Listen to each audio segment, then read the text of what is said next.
साथियों, आज यानी 24 मई सन 2024 इस समय रात के लगभग 10:15 बजे हैं और मैं ये वीडियो बना रहा हूं।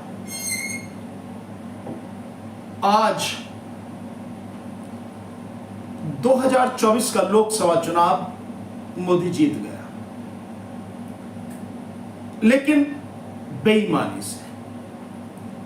और इस बेईमानी को अंजाम देने में, इस बेईमानी में पूरी तरह से शामिल है भारत का चुनाव आयोग यानी इलेक्शन कमीशन ऑफ इंडिया।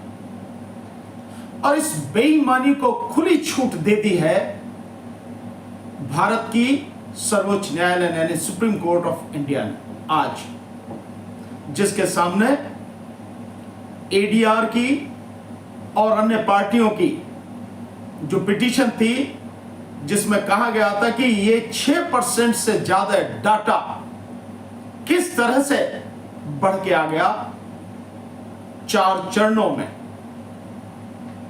जो पहले चरण का चुनाव 19 अप्रैल को हुआ, उसका डाटा 11 दिन बाद इलेक्शन कमीशन ने बताया, और जो 26 अप्रैल को हुआ उसका 4 दिन बाद बताया, यानी 30 अप्रैल को।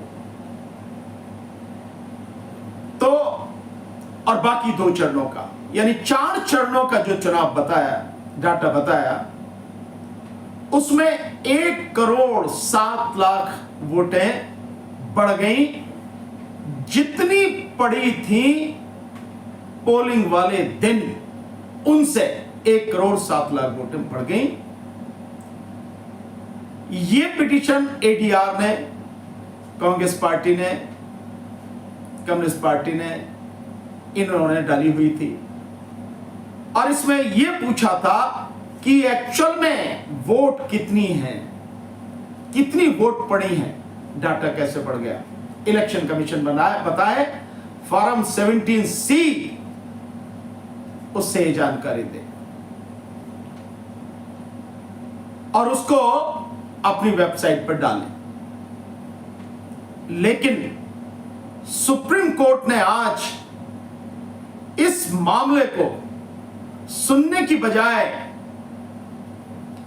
ये कहते हुए कि इसमें जो आपने प्रेयर कर रखी है एप्लीकेशन में, ये प्रेयर आपकी 2019 की पिटीशन में भी है और वो पिटीशन पेंडिंग है, लिहाजा इसके लिए से दूसरी बेंच सुनेगी, छुट्टियों के बाद यानी जुलाई के महीने में ट्रांसफर कर दिया। सुप्रीम कोर्ट ने इस इतने संवेदनशील मसले को,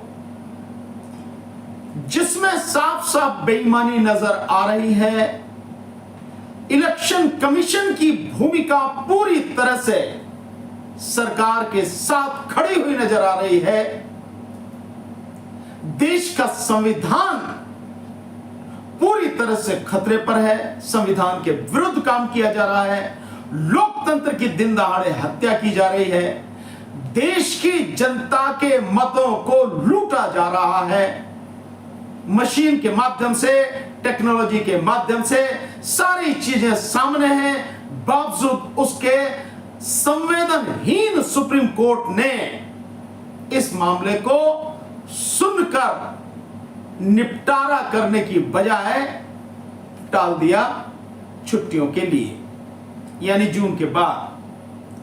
आज 24 मई, कल 25 मई छठे चरण का चुनाव, 1 जून को फिर आखिरी चरण यानी 7वें चरण का चुनाव, 4 जून को गिनती, यानी 4 जून को जो होना हो जाएगा। और जो मसला है टल गया, मुकदमा कब के लिए टल गया?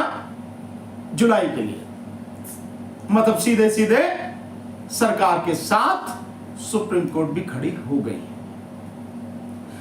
2 ही संस्थाएं इस देश के चुनाव के समय या चुनाव से संबंधित जो मसला है उनको संभालने के लिए, देश के संविधान को बचाने के लिए, लोकतंत्र को बचाने के लिए, देश के लोगों के मताधिकार को जिसके हक में उन्होंने उसका प्रयोग किया है, उसको बचाने के लिए दो ही संस्थाएं हैं जिनकी सबसे बड़ी जिम्मेदारी, जिनके पास ये ताकत है, वो है इलेक्शन कमीशन ऑफ इंडिया, चुनाव आयोग, और दूसरा भारत की सबसे बड़ी अदालत सुप्रीम कोर्ट। लेकिन चुनाव आयोग के साथ साथ सुप्रीम कोर्ट भी जाने अनजाने सरकार के साथ ही खड़ी हो गई और खुली छूट दे दी कि जाओ, जितनी बेईमानी करनी है करो, जितनी वोटें बढ़ानी है बढ़ाओ, 2014 का चुनाव 4 तारीख को